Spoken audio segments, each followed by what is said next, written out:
Derek's cheek burned against the frozen concrete as metal cuffs bit deep into his wrists in the swirling snow. Around him, the town's faces blurred by panic and suspicion watched as their officer barked out his accusation loudly. "What do you think you're doing with that old man?" the officer demanded, voice cutting through the bitter wind. Hunter, Derek's loyal German shepherd, barked furiously and pressed himself protectively between Derek and Harold Whitmore's crumpled body below. Harold tried desperately to raise his voice, but words barely escaped his lips as pain stole his breath away. All around them, the wind wailed mercilessly, and the air snapped with static tension that gripped every watching bystander. Every person standing there wondered how this stranger with steady hands and wounded eyes could possibly be the villain tonight. It was the kind of moment that stuck in the mind with too many unanswered questions and presumptions. Why was the man who rushed to help now suspected of causing harm to the old lighthouse keeper? His loyal dog snarled and acted frantic, as if he understood that justice had been so quickly and wrongly misplaced. The snow thickened around them all. Voices whispered nervously, and far above the crashing waves pounded against ancient rocks. Those rocks had witnessed a century's worth of secrets lost forever to storms and time and human misunderstanding and cruelty. Please support us by liking the video and subscribing to the channel. 72 hours before, Derek Marshall's life moved with a silent pattern beneath Cape Mercy's stark winter sky. He lived alone in a small wood cabin on the edge of the forest, 3 miles from the frigid Atlantic churn. His days started early, before sunrise, his body carrying memories of discipline and watchfulness forged in a different world, a world of sand and sun and metal, never snow. He still woke at dawn, tugging on boots and jackets, muscles tensing as if entering battle, although the only adversaries now were the wind and the biting cold. In town, Derek had learned to keep to himself. The grocery store clerk followed him with narrowed eyes. The shipyard shrugged off his skilled hands with a "no work today," and children stared when he walked past, their parents' warnings lingering on the icy air. Derek's skin and bearing marked him an outsider here, and everyone seemed certain they already knew his story. He was grateful then that Hunter never asked questions. Hunter, the German shepherd, had been his partner and shadow since his last tour. The dog was fierce but gentle, trained for discipline but tuned to subtle shifts in Derek's moods. In the quiet of the cabin, Hunter was the warmth against Derek's loneliness and the steadying force that made the world seem survivable. Every morning, together, they braved the trails along the shoreline, Hunter's curiosity ever present as they traced their steps past tangled roots and battered stones, the bitter air alive with the promise of new snow. It was these walks that kept Derek moving, pushing him beyond memory and grief, and when he spoke, it was mostly to Hunter, who always seemed to answer, in his quiet, intent stares, with a loyalty that brooked no doubt. That morning, the world was hushed by thick, iron-gray clouds, and snow fell in fat, lazy flakes, coating the ground and muffling every sound.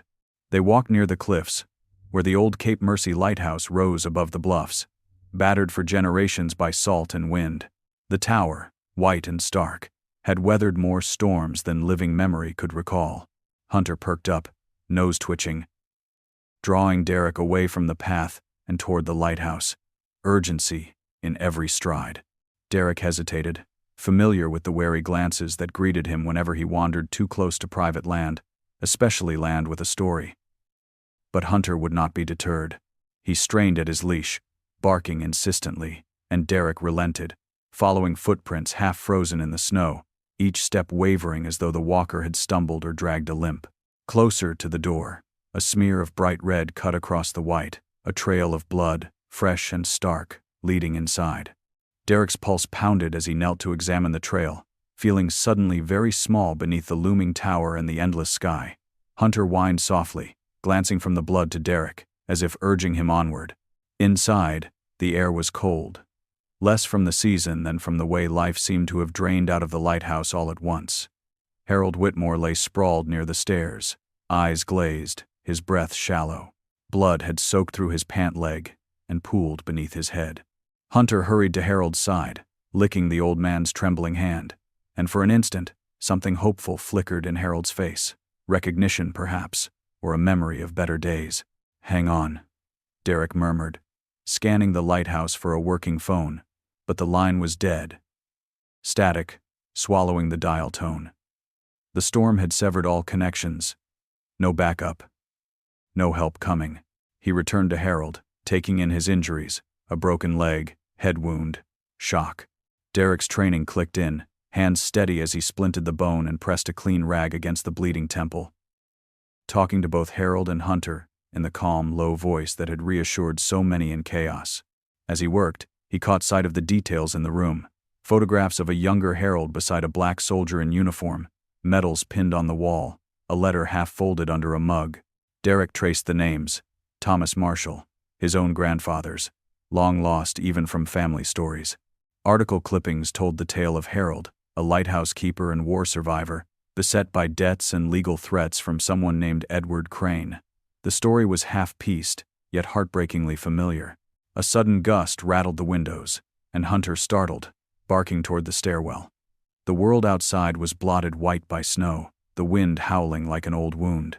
Derek asked Harold what happened, but the old man could only murmur, "Edward, set me up. Felicity, danger, trust the dog."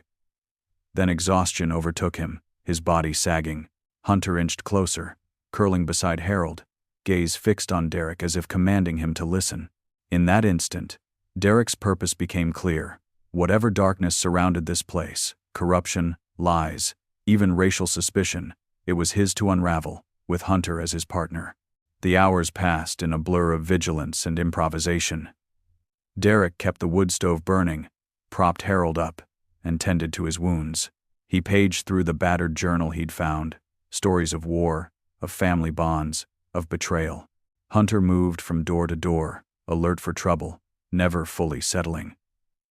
Night came on swift and bitter, the wind's cry carrying all manner of threats. Derek's thoughts swung from fear to resolve as he weighed the risks of leaving for help against the certainty that, for the time being, no help would come. He remembered every setback since he arrived in Cape Mercy. Each suspicious glance, every job denied, the slow accretion of loneliness and mistrust. Yet something defiant rose steady in his chest. For the first time in too long, he felt a bond stronger than fear. Unable to sleep, Derek sat by the window, listening for trouble, body alert to every shift in the wind's song. Hunter lay at his feet, head on paws, eyes flickering open with every creak. In the firelight, Derek's mind lingered on the old photographs, echoes of his grandfather, of men who had loved and lost, who endured both violence and isolation, only to find meaning in small acts of courage. The night grew colder, snow piling up at the door, but Derek's resolve only hardened. He would not let Harold down. Nor would he allow the suspicion of strangers to define him. Not when a man's life and a dog's faith depended on his strength. Outside, the storm spun on, relentless. Dawn crept with slow gray light, limning the world in frost and silence.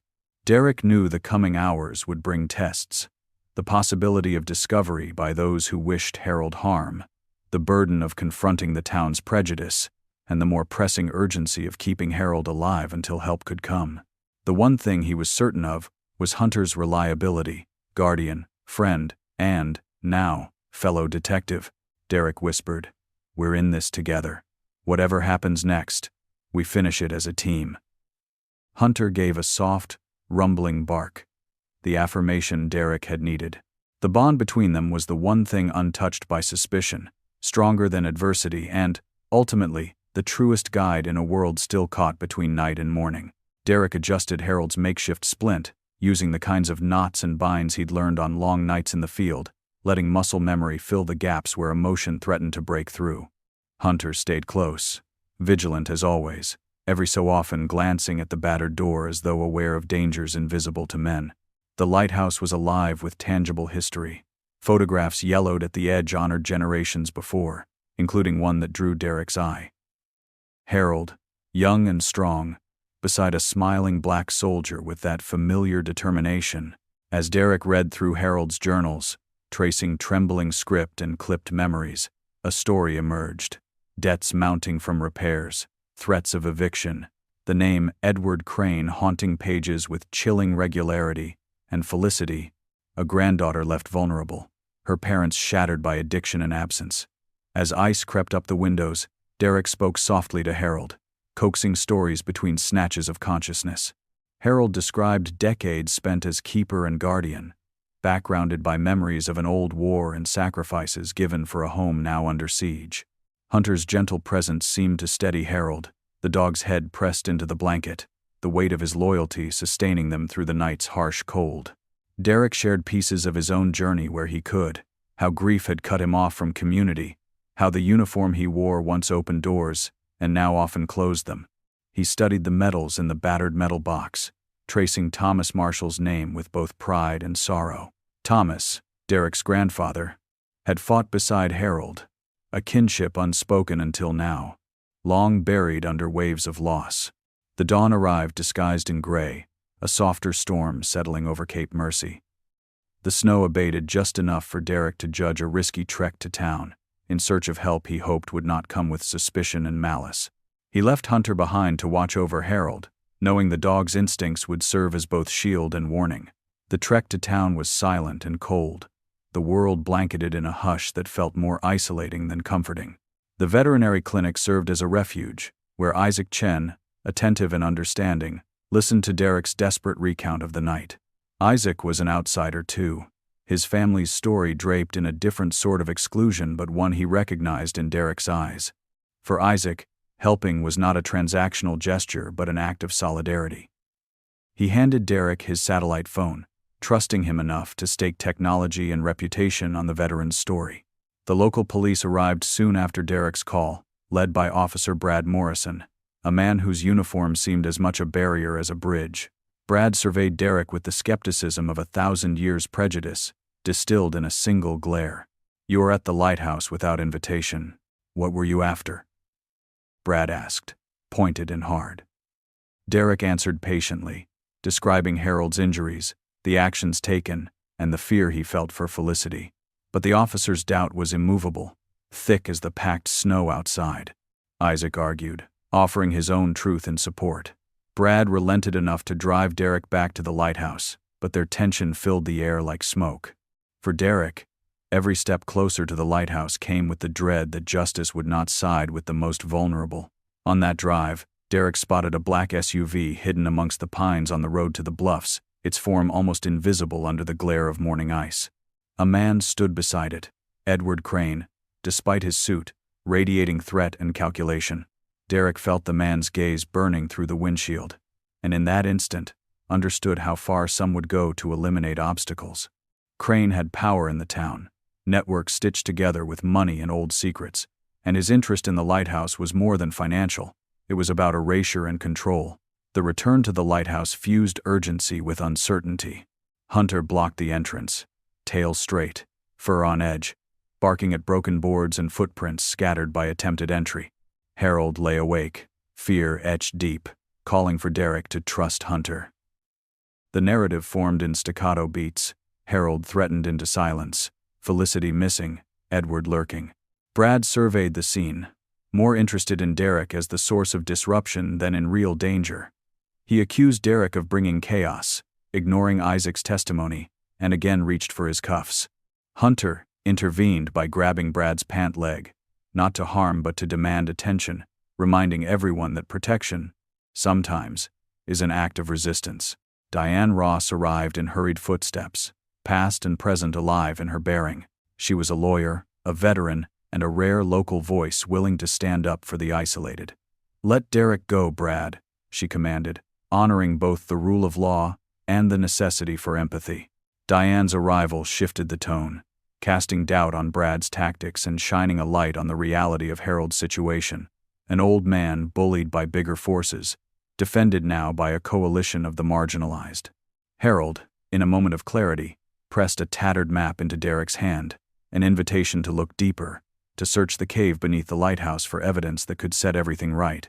The ambulance came for Harold, Isaac promising to watch over his care, and Diane pledged legal support but warned that Crane's influence would extend wherever money could reach. In the wake of crisis, Derek felt the threads of connection tighten, himself and Hunter, Isaac and Diane, Harold and Felicity, bound together by necessity and the quiet promise of loyalty. The winter thickened, darkness swelling over the lighthouse, as Derek planned his next move. The ache in his chest told him this was not just about survival, but about clearing history's debts and honoring the unseen heroism of those who came before. With night falling, Derek and Hunter recommitted to vigilance. They fortified the lighthouse, collecting what little food and fuel remained, readying themselves for whatever threats might come. Derek studied the map, noting the cave's entrance marked at low tide, cryptic annotations warning of traps and hidden doors. He fed Hunter, spoke to him quietly, mapping out possibilities, how they might retrieve evidence, defend Felicity, and avoid Crane's pursuit. The task ahead was demanding, the landscape hostile, but Derek felt determined. With Hunter's faith, with small acts of kindness from Isaac and Diane, hope held out against the storm. Hunter's abilities extended beyond mere companionship. He sniffed along the baseboards and window frames, alerting Derek to unusual scents: old tobacco, spilled oil, the musk of someone lingering in places they should not be. Derek took note, cataloging every sign of tampering. He installed traps of his own, a nod to combat days. Strings around doors, cans against windowsills, the kind of readiness born in chaos. He and Hunter checked every nook and cranny, methodical as old detectives. At each checkpoint, Hunter looked up, eyes searching for approval and reassurance, and Derek gave it. Grateful more than words could express. Harold's recovery was uncertain, his age and injury battling a world that felt colder by the day. Felicity's whereabouts remained unknown, a wound to Harold and a warning to Derek. Diane and Isaac coordinated from town, gathering legal filings and medical updates, but every message came with the reminder that Crane's reach was vast. Derek drew strength from the stories Harold had shared. Friendships forged under fire, families rebuilt after disaster, forgiveness earned through struggle. The messages resonated with Derek's journey, and with Hunter's quiet heroism, the dog who would not leave the old man's side, who had chosen guardianship against all odds. As hours slipped into days, Derek's solitude faded. He learned to trust Isaac's information, Diane's advocacy, and Hunter's instincts. He rekindled old skills, interrogating clues, strategizing next moves, and leaned into the resolve that got him through war and loss. The lighthouse, for all its ghosts and secrets, became a place of possibility, not just refuge. Derek reflected on his grandfather's silent endurance and Harold's stubborn love, letting their examples shape his actions. The second storm started just after sunset, a wall of snow and wind threatening to cut them off again. Derek prepared the lighthouse for siege, rations counted, escape routes mapped. Hunter watched the doors, ever alert, his body taut with anticipation. Each sound, each shift in the wind, was catalogued and measured by dog and man alike. Derek's nerves, battered as they were, reminded him of nights spent in foxholes, of listening for threats that could mean disaster or opportunity. Mutual protection became their creed, ever watchful, ever kind. On a restless night, while Harold slept fitfully and Hunter guarded the stair, Derek read more from the journals, piecing together the family's legacy, their history of service and hardship. In those words was the deeper story. Loss compounded by discrimination, resilience incarnate in everyday acts, and the enduring hope that descendants might one day find belonging in the same place their elders had been denied. Derek felt those burdens as his own, but also the possibility of renewal, the chance to write a new chapter with every choice. Eventually, news arrived from Diane, a court order to freeze Crane's assets, a small victory but one earned through collective struggle. Isaac reported Felicity safe in town but frightened, eager to be reunited with her grandfather. Crane circled, a predator seeking weakness, but Derek found strength in unity. He realized that sometimes, being a hero was less about triumph than about refusing to abandon others, that kindness, clarity, and resolve mattered more than reputation or revenge. Hunter's readiness to defend and comfort was the lesson Derek needed. As Part 2 closed, Derek looked out at the frozen world from the lighthouse's highest window. The storms of winter raged, but inside, the bonds of loyalty and courage burned strong. He pressed the map into his coat, called Hunter to his side, and whispered, "Let's go. Let's find what they tried to bury, and give it back to those who fought for it." Hunter barked, a promise echoing against the glass, and together they set out, two survivors, defined by trials and by the hope that comes from choosing trust when the world would rather demand suspicion. Derek moved through the lighthouse that night with purpose. His boots crunching on cold stone, the battered map from Harold tucked close inside his jacket. The tides outside crashed against the rocks, echoing with relentless rhythm as Hunter kept watch by the window, posture tense. The air buzzed with the pressure of secrets revealed, a code to be broken, and a promise to honor not only Harold's pain but the memory of Thomas Marshall, the grandfather whose face was mirrored in those old photographs. Derek pressed his hand against the window pane, feeling the force of wind and knowing that the world outside wanted nothing for him but silence and retreat. Yet, the flame inside him, lit by loyalty, suffering, and the imperative for truth, would not be snuffed out by winter, or by the danger lurking just beyond the door. Midnight approached, and the tides receded. Following the instructions Harold had offered in fleeting moments of lucidity, Derek guided Hunter down to the rocks at the lighthouse's base, a flashlight beam carving their route through the glistening frost. The cold was visceral, needles biting his exposed cheeks while the lighthouse rose behind him like a ghostly sentinel. Hunter sniffed the ground, pulling Derek toward a narrow fissure in the cliff, a place few locals knew, accessible only at the lowest tide. Derek squeezed through, boots scraping along slick stone, Hunter agile and persistent beside him. Inside, the cave opened into darkness, a labyrinth lined with glistening icicles and slick, wet floors, the air alive with the tang of salt and ancient regret. Derek's light revealed scrawled markings on the stone, evidence of someone searching, perhaps Harold, perhaps another with less honorable motives. They pressed on, Derek relying on the years of instinct honed on military search missions. Cave walls narrowed and widened at random, forcing man and dog to crawl then stand, always wary of the rising tide and the heavy silence that blanketed the world. Hunter stopped, barking at a pile of rocks concealing a rusted box. Derek knelt, pried it free. Inside, papers detailed years of manipulation, forged signatures, financial sabotage, threats sent by Edward Crane, the man who wanted the lighthouse, for reasons deeper than profit. There were photos, too, grainy and damning. Crane conferring with Brad Morrison, the officer who wore justice like a mask. Derek used his phone to photograph the evidence, hands barely steady from cold and adrenaline. The cave grew louder as the tide began its return, the water lapping with sinister patience. Derek scanned for an escape, eyes adjusting to a faint glimmer from above. Hunter, ever the guide, led them to a narrow split in the wall. Derek scrambled after him, squeezing through as icy water creeped ever higher. Outside, breathless and aching, they found themselves alone on a wind-swept shelf, far from the lighthouse, night's chill biting to the bone. Hunter shook off the cold, nose to the wind, eyes alive with purpose. Derek carried the box, the weight of evidence as real as the bruise on his heart, knowing their escape had not gone unnoticed. In the distance, headlights appeared, Crane's SUV moving slowly along the snowy road, the promise of confrontation thickening with every step. Derek and Hunter crouched low, moving against the wind, recalling lessons learned in darker places. Derek's wounds, scrapes from rocks, a fresh laceration across his forearm, bled slowly, pain a reminder of how close danger waited.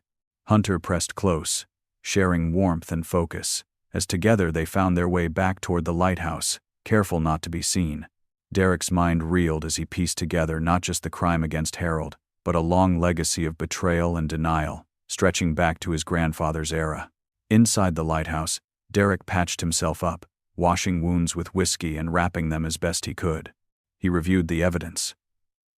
Contracts changed by Crane. Emails detailing plans to sabotage Harold's standing. Payments to Brad Morrison. The story came together in sharp, unforgiving terms. Crane's reason for seeking the lighthouse became clearer, not just financial but personal. A vendetta built on envy of the Whitmore legacy and ancient rumors of valuable secrets kept in the building's foundations. Hunter lay nearby, eyes tracking shadows. Derek spoke to him. "You see it, boy? They think they can erase people's lives for money and pride." Hunter wagged his tail, the words unnecessary. Their bond felt renewed and undeniable. Sleep came only in snatches. Each loud gust outside threatened their safety, and every uncertain knock or footfall rang with the possibility of danger. By morning, threats shifted from covert to open. Derek watched Crane from the lighthouse window. Crane paced the snow, surveying the building with cold calculation. The phone buzzed with messages from Diane and Isaac, warning Derek that Crane worked behind the scenes to keep Harold's hospital care in jeopardy, that Felicity might be at risk as well.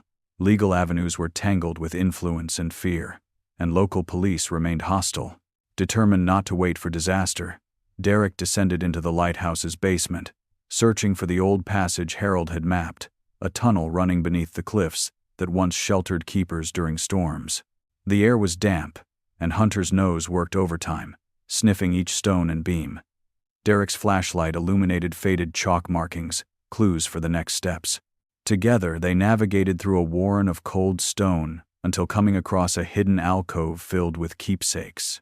Faded letters detailing Harold's gratitude for Thomas Marshall's heroism 50 years earlier, service medals, and a photograph of Derek's grandfather at the same lighthouse, uniting history across generations. Derek's heart swelled with bittersweet pride and longing, the realization that what he fought for mattered beyond his own redemption. Suddenly, voices echoed through the passage above, Crane and two henchmen, boots grinding against flagstones as they searched for Derek and the truth he now held. Hunter bristled, low growl rumbling in his throat. Derek whispered commands born of military discipline. "Stay quiet. Watch them." They hid in shadows as the men's flashlights darted across walls. Crane spoke with a voice oiled by power. "Get that evidence, or nobody walks out of here." Derek waited, calculating escape routes. Hunter's ears twitched, tail low, alert, poised to defend. When the men retreated, Derek moved swiftly, back through the tunnel, up into the main room, barricading the door as the first rays of sunrise lit the snow. Outside, the world had changed. Diane arrived, fierce and determined, bringing news that Felicity was found safe, hidden by Isaac until legal guardianship could be transferred. Derek hugged Hunter, relief and resolve blending into gratitude. The storm had lightened, but threats remained. Crane redoubled efforts, offering bribes to locals and promises to Brad Morrison to overlook accidents that might happen at the lighthouse. Diane, undeterred, moved to file official complaints, demanding an outside investigation. It was not enough. The real danger remained physical, immediate. The next encounter arrived suddenly. Derek, returning from a visit to the hospital to check on Harold, caught sight of Crane outside the lighthouse, his henchmen moving furtively behind him. Hunter barked, alerting Derek to movement near the edge of the property. Two men with crowbars, obscured by the blowing snow. Derek assessed the situation. Using Hunter's training, he instructed the dog to distract one intruder while he engaged the other. Hunter lunged, fierce and precise, knocking one man down, snapping at his arm until he dropped the crowbar. Derek grappled with the second, muscles straining, recalling conflict and survival born on battlefields. In moments of violence, he saw flashes of his grandfather and the lineage of resilience that kept him standing. After the fight, Derek surveyed injuries, the worst a bruised rib and a gash above his eyebrow. Hunter licked his hand, the pair sharing silent relief. Crane, temporarily repelled but not defeated, retreated into the storm, promising vengeance. Diane called in reinforcements, and Isaac arrived with medical supplies. The group fortified the lighthouse, anticipating not just another attack but a push for the truth before the law could be corrupted again.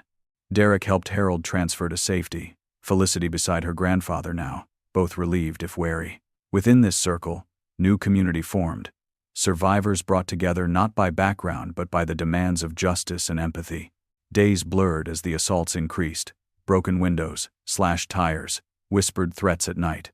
Derek responded with military precision, training Felicity in basic self-defense and escape routes, ensuring Hunter was always nearby. In every small act, they reaffirmed the value of lives untied by greed or fear, and the sense of belonging forged in adversity. Generations after Thomas Marshall's fight to save Harold, Derek inherited both burdens and purpose, learning that sometimes family bonds outlast bloodlines. On a night crackling with danger, Derek and Hunter circled the property, discovering evidence that Crane planned a final escalation, sabotaging hospital records, falsifying legal contracts, and planting dangerous traps inside the lighthouse. The clues, picked up by Hunter's relentless nose and Derek's keen eye, allowed them to counter and report, gaining incremental victories as Diane's filings gained traction. The law, slow but persistent, began to shift, and Cape Mercy's silence broke in whispers at first, then in open support for Harold and Derek. Winter remained brutal. But inside the lighthouse, warmth grew. Derek, Hunter, Harold, Felicity, Diane, and Isaac created rituals, shared meals, hours spent trading stories, lessons in resilience and kindness. Hunter's role expanded, comforting each member, finding lost objects, and guarding the door as Derek mapped every possible threat. Each day, Derek felt the world open in new ways, guided by the legacy of courage both inherited and earned.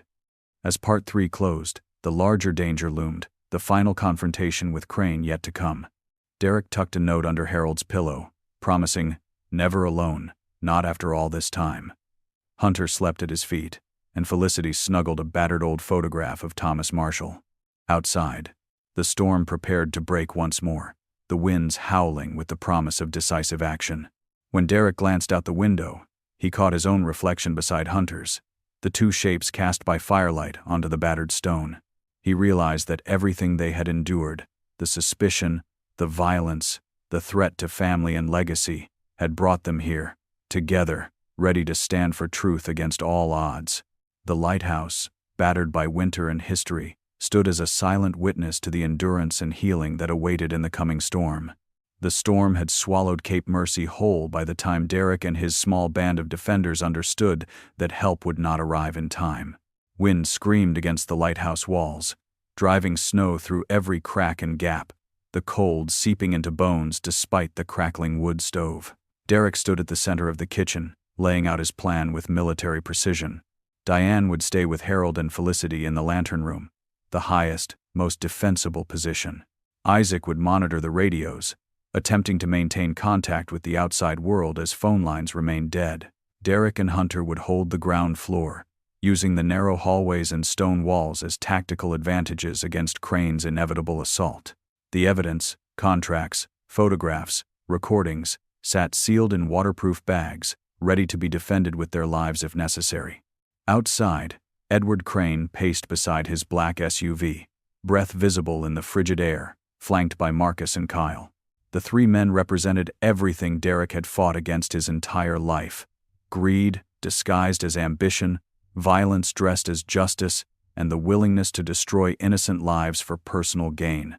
Crane's voice carried on the wind as he barked orders, his plan clear: storm the lighthouse, retrieve or destroy the evidence, eliminate any witnesses who stood in his way. Derek watched from the frosted window, his jaw set, remembering the faces of comrades who had stood beside him in worse conditions. This was different, though. This was personal. This was about Harold's dignity, Felicity's future, and the legacy of Thomas Marshall, his grandfather, whose heroism had been forgotten by everyone except the old man upstairs who refused to die before setting things right. Hunter pressed against Derek's leg, warm and solid, his eyes tracking every movement outside. Derek knelt, running his hand along the German shepherd's scarred shoulders. "We've been through worse, boy. We finished this together." Hunter's tail thumped once against the stone floor, acknowledgement, agreement, and unwavering loyalty compressed into a single gesture. The first assault came with brutal efficiency. Marcus smashed through the rear kitchen window, showering glass across the floor as he climbed through, crowbar raised like a weapon. Hunter reacted instantly, launching himself across the room with a snarl that echoed off the stone walls. His teeth found Marcus's forearm, clamping down with the force of years of training and instinct.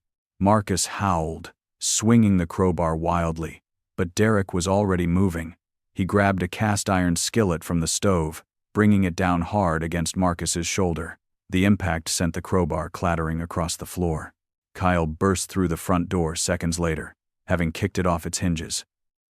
He was bigger than Marcus, all brute strength and rage, charging straight at Derek with fists like hammers. Derek sidestepped the first punch, feeling the wind of it pass his ear, and countered with a sharp jab to Kyle's ribs. The bigger man barely flinched, grabbing Derek by the jacket and hurling him against the wall. Pain exploded across Derek's back, but he pushed through it, driven by the knowledge that failure meant death for everyone upstairs. Hunter released Marcus and pivoted toward Kyle, circling with predatory focus.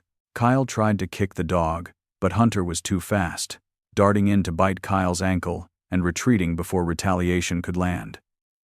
Diane appeared at the top of the stairs, wielding a heavy wooden chair. She brought it down on Kyle's back with surprising force, stunning him long enough for Derek to recover. Together, they forced both intruders back toward the door, Hunter's relentless attacks keeping them off balance. Marcus and Kyle retreated into the blizzard, bloodied and furious. But Derek knew this was only the beginning. Crane stood in the distance, watching, calculating. The real battle was yet to come. A tense silence followed the first skirmish. Derek checked his wounds, bruised ribs, split knuckles, a gash above his left eye that dripped blood into his vision. Hunter limped slightly, favoring his right front paw, but his eyes remained alert, scanning for the next threat. Diane helped Derek bandage his forehead with strips torn from an old sheet, her hands steady despite the tremor in her voice. "We can't keep this up all night," she said quietly. Derek nodded, knowing she was right but refusing to acknowledge the impossibility of their situation.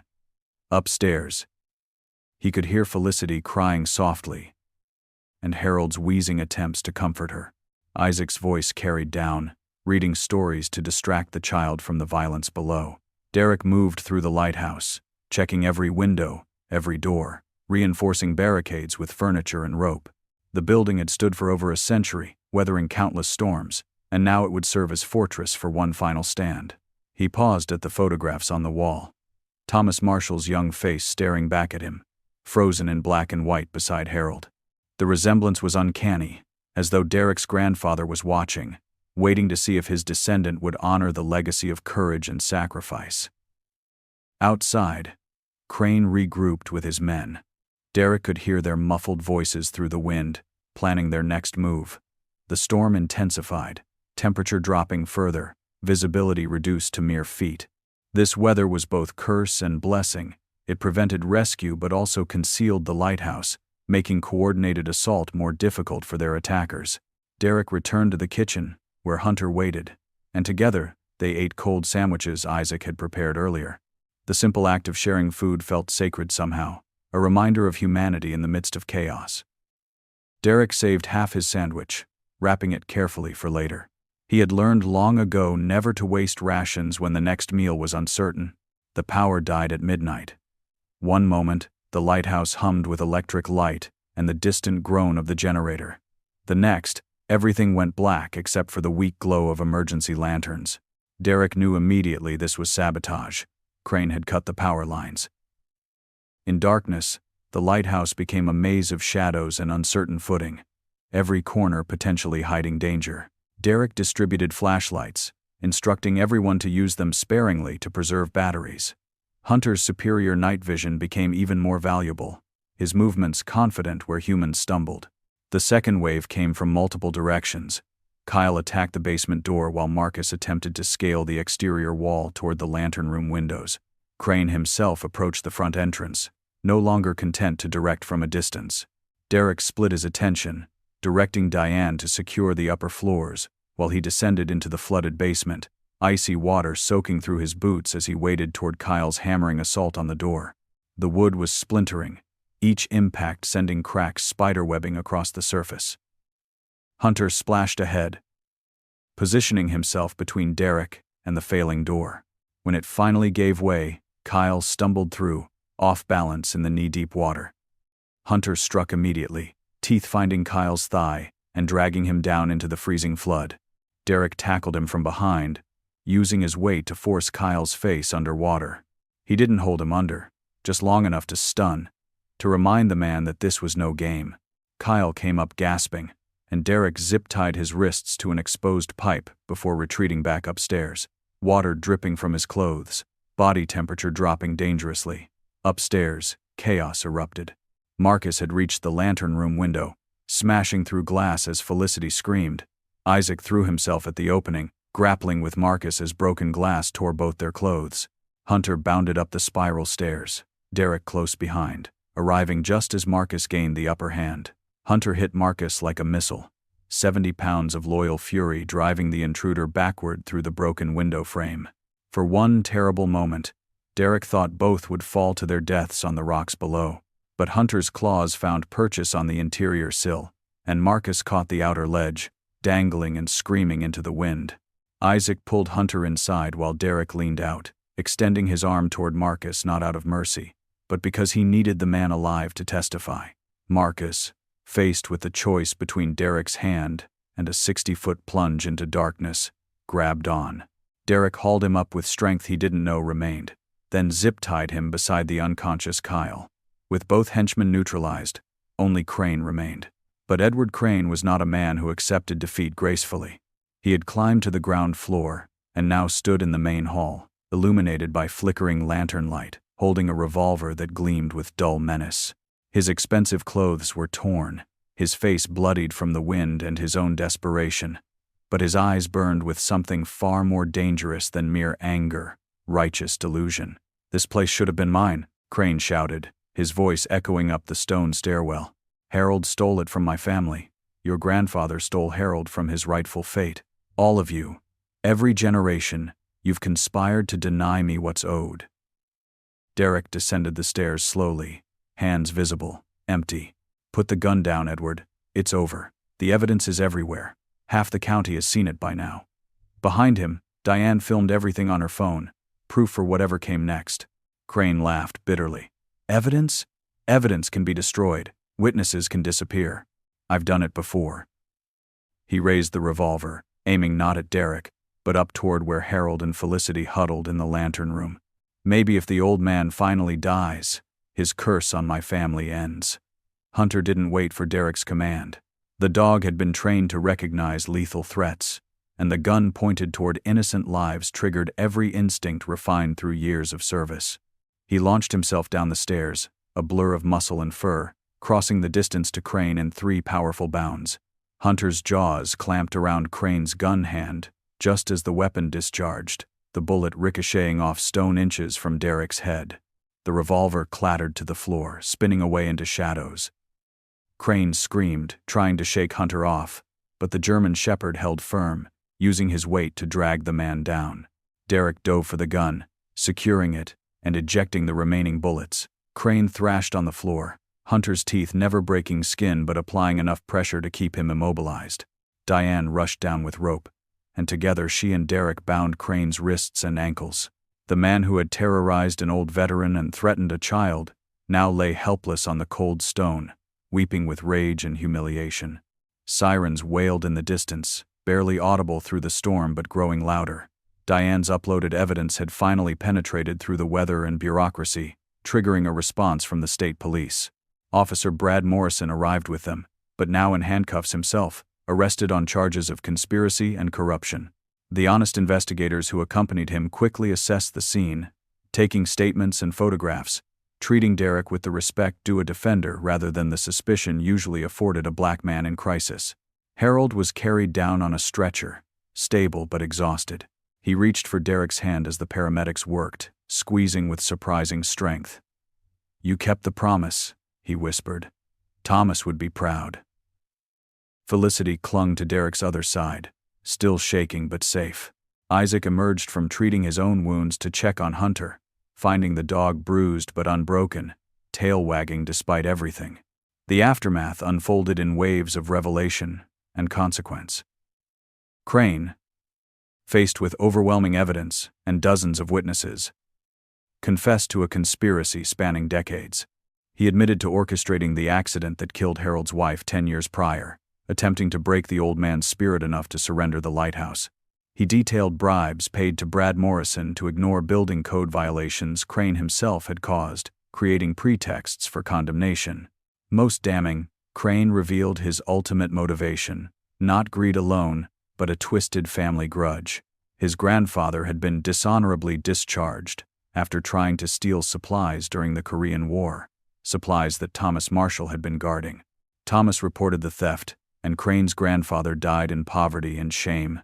Edward Crane had spent his entire adult life trying to punish Harold for being saved by the wrong soldier. The confession aired on local news, then national networks, sparking conversations about generational trauma, racial prejudice, and the ways communities protect or persecute their most vulnerable members. Cape Mercy faced uncomfortable truths. How many had suspected Derek simply because he was a black stranger? How many had ignored Harold's struggles because he was old and inconvenient? How much injustice had thrived in silence? But alongside reckoning came renewal. The community rallied around Harold, Derek, and Felicity. Fundraisers organized to repair the lighthouse and establish a trust fund for Felicity's future. Local veterans groups honored Derek with recognition ceremonies, acknowledging both his military service and his civilian heroism. Isaac's veterinary clinic launched a program training rescue dogs, with Hunter serving as the model. Diane's legal practice expanded, taking on cases for those who couldn't afford defense against powerful adversaries. The lighthouse itself was declared a historical landmark, protected in perpetuity, with Harold named lifetime keeper and Derek designated as his successor. Recovery took months. Derek's injuries, cracked ribs, torn ligaments, countless bruises, healed slowly but surely. Hunter required surgery on his paw, the vet discovering a fractured toe sustained during the fight with Crane. Throughout rehabilitation, dog and man supported each other, their bond deepening in the quiet hours of convalescence. Derek found himself welcomed into community spaces previously closed to him, invited to Sunday dinners, asked to coach youth sports, consulted on local decisions. The transformation was profound and occasionally uncomfortable, as though the entire town was trying to apologize without quite knowing how. Harold's health stabilized with proper care, free from the stress of Crane's threats. He spent his days teaching Felicity the lighthouse keeper's craft, how to maintain the lamp, interpret weather patterns, log passing ships. Derek often joined these lessons, learning traditions that stretched back generations. The three of them formed an unlikely family, bound not by blood alone, but by shared survival and mutual respect. Harold showed Derek letters from Thomas Marshall, sent during the war but never delivered, filled with hopes for the family Thomas never got to see grow. Reading his grandfather's words, Derek wept for losses both personal and historical, but also for the strange grace that brought him to this exact moment, in this exact place, to complete something left unfinished. Felicity blossomed under the stability of love and safety. Her parents, still struggling with addiction, relinquished custody officially, allowing Harold to adopt her formally with Derek as legal guardian should anything happen to the old man. The girl who had been abandoned and terrorized now had a home, a legacy, and protectors who would never allow her to be victimized again. 6 months after the siege, Derek stood in the lantern room as sunset painted the Atlantic in shades of gold and crimson. Hunter sat beside him, fully healed, his dark eyes scanning the horizon with undiminished vigilance. Below, the town of Cape Mercy prepared for its annual maritime festival. But this year would be different. The festival committee had asked Derek to light the ceremonial beacon, an honor previously reserved for the oldest keeper. He had accepted, understanding the gesture as reconciliation, imperfect, insufficient, but genuine. Harold climbed the stairs slowly, Felicity supporting his elbow. The old man carried a wooden box, its surface worn smooth by handling. He presented it to Derek with trembling hands. "This belonged to Thomas. I've kept it for you." Inside, Derek found his grandfather's dog tags, a Silver Star medal, and a journal filled with observations about war, peace, and the meaning of service. The final entry, dated 3 days before Thomas died, read, "If I don't return, I hope my family knows I fought for something larger than myself. I hope they find their own battles worth fighting." Derek pressed the journal to his chest. Overcome, Harold gripped his shoulder. "You found yours. You fought it. You won." Felicity wrapped her arms around both men, and Hunter nosed between them, completing the circle. Outside, the festival began, music and laughter rising on the evening breeze. For the first time in years, Derek felt he belonged somewhere, not despite his past, but because of how that past had shaped him into someone capable of protecting others, someone worthy of the legacy passed down through generations, someone who understood that heroism often looked less like glory and more like simply refusing to abandon those who needed you most. As night fell, Derek lit the lighthouse beacon. The powerful beam swept across dark waters, reaching miles into the Atlantic, guiding ships safely past the rocks that had claimed so many vessels over the centuries. The crowd below erupted in applause, But Derek barely heard them. He was remembering Thomas, picturing his grandfather standing in this same spot, performing this same duty, believing in the simple but profound importance of light in darkness. Hunter barked once, sharp and clear, drawing Derek's attention to movement on the rocks below. A young couple had wandered from the festival, dangerously close to the cliff edge. Derek grabbed a megaphone, warning them back to safety. They waved in thanks, never knowing how close they'd come to tragedy. It was a small thing, an unremarkable moment, but it crystallized everything for Derek. This was why the lighthouse mattered. This was why Harold had fought to keep it. Why Thomas had given his life to protect Harold. Why Derek had risked everything to expose Crane's corruption. Because someone needed to stand watch, to warn those in danger, to be the light that guided lost souls home. Felicity tugged his sleeve. "Derek, can I flip the switch next time?" He smiled, ruffling her hair. "You'll flip it every time, kiddo. This is your lighthouse too."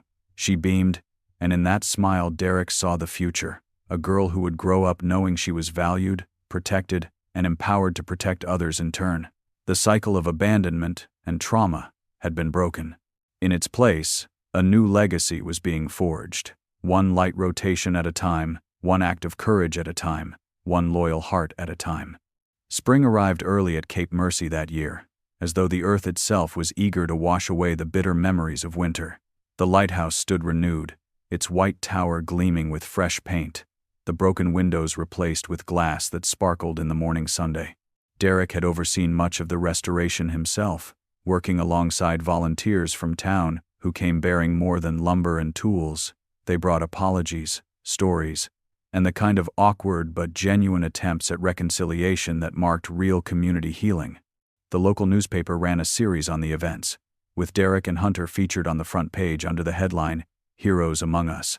The story spread beyond Cape Mercy, picked up by regional networks, and eventually reaching national attention. Letters poured in from veterans across the country, thanking Derek for showing that service didn't end with discharge, that the fight for justice continued in civilian life. Harold's health had stabilized remarkably once the stress of Crane's threats lifted. He spent his mornings teaching Felicity the ancient rhythms of lighthouse keeping, how to read the barometric pressure, when to expect fog, which shipping lanes required the brightest warning signals. The girl absorbed these lessons with the intensity of someone who had learned never to take safety for granted. Derek often joined them, learning not just technical skills but the deeper wisdom of tending a beacon that had guided sailors for generations.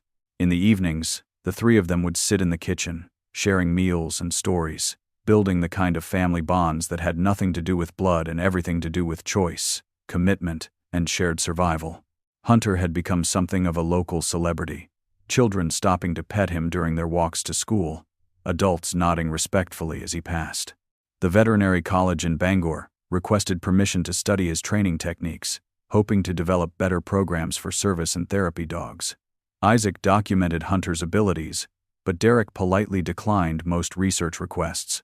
Hunter wasn't a specimen to be studied, he was family, a partner whose heroism deserved privacy as much as recognition. The legal aftermath of Crane's crimes continued to unfold through the spring. Diane had assembled an airtight case, methodically documenting not just the immediate crimes but a pattern of abuse stretching back decades. Crane faced federal charges for conspiracy, fraud, attempted murder, and civil rights violations. His properties were seized to pay restitution to Harold and the families of others he had wronged. Brad Morrison received 15 years for corruption and conspiracy, his badge stripped, his pension forfeited.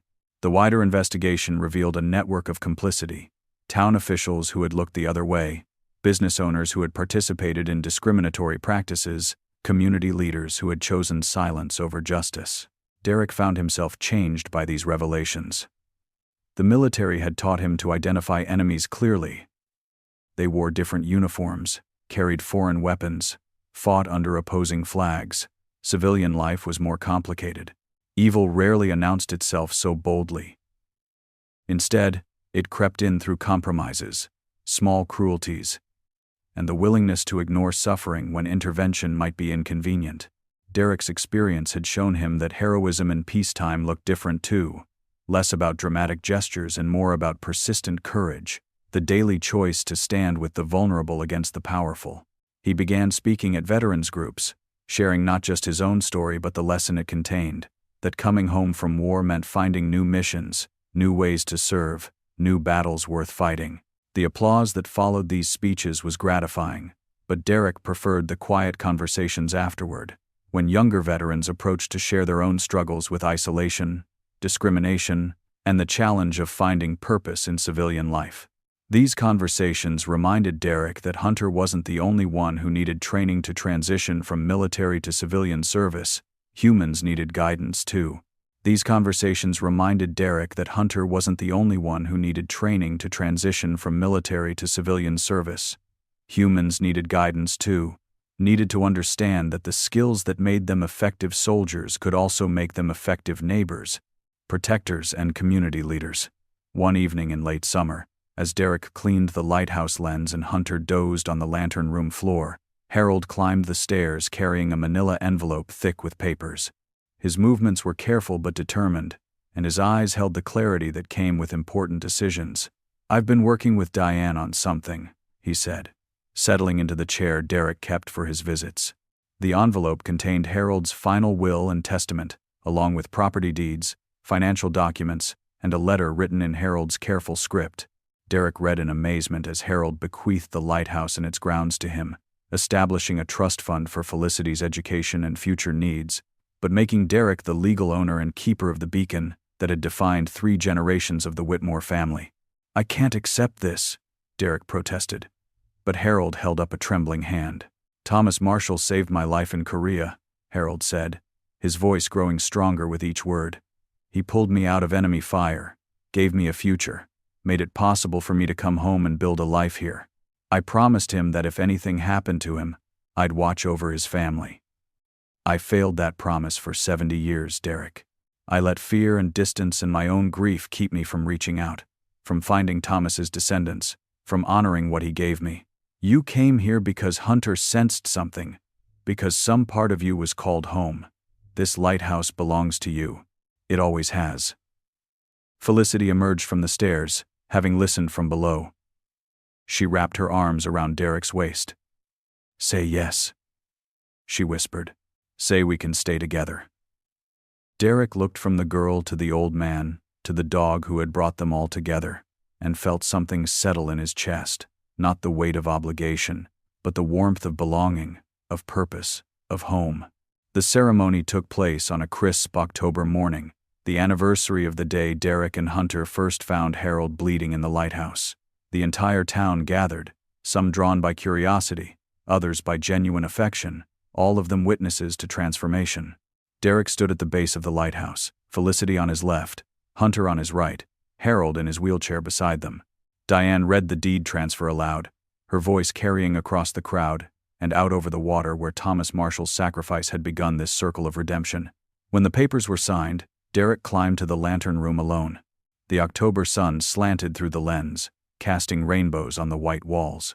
He thought of his grandfather, whose heroism had been forgotten by everyone except one grateful Korean War veteran. He thought of Harold, who had kept faith for 7 decades. He thought of Felicity, who had inherited not just property but proof that adults could be trusted to protect children. And he thought of Hunter, whose instincts had guided them all toward this moment of completion and new beginning. Loyalty, Derek realized, was not about blind obedience or unthinking devotion. True loyalty meant choosing to stay when leaving would be easier, choosing to fight when surrender would be safer, choosing to love when indifference would hurt less. Hunter had taught him this, not through words, but through presence, through the simple daily choice to remain faithful, regardless of circumstances, weather, or welcome. As evening approached, Derek lit the beacon. The light swept across water that connected Cape Mercy to distant shores, to other families, other stories, other chances for heroism and healing. Below, the town celebrated, but Derek and Hunter stood in companionable silence, guardians of a light that would never go out. Have you ever experienced the unwavering loyalty of a 4-legged friend who changed your life forever? Share your own stories of courage, friendship, and second chances in the comments below. We'd love to hear about the heroes, both human and canine, who've made a difference in your world.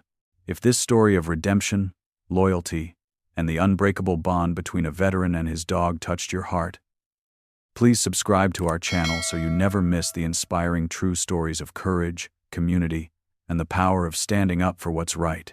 Your next incredible journey is waiting right on your screen. Click the video appearing now to discover another tale of extraordinary bonds between heroes who refuse to give up on each other, no matter the odds.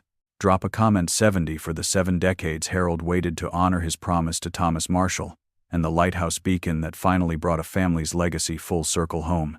To all veterans and their families who have served and sacrificed, thank you for your courage, your dedication, and for showing us that true heroism lives not in the medals we earn, but in the lives we choose to protect and the communities we build together.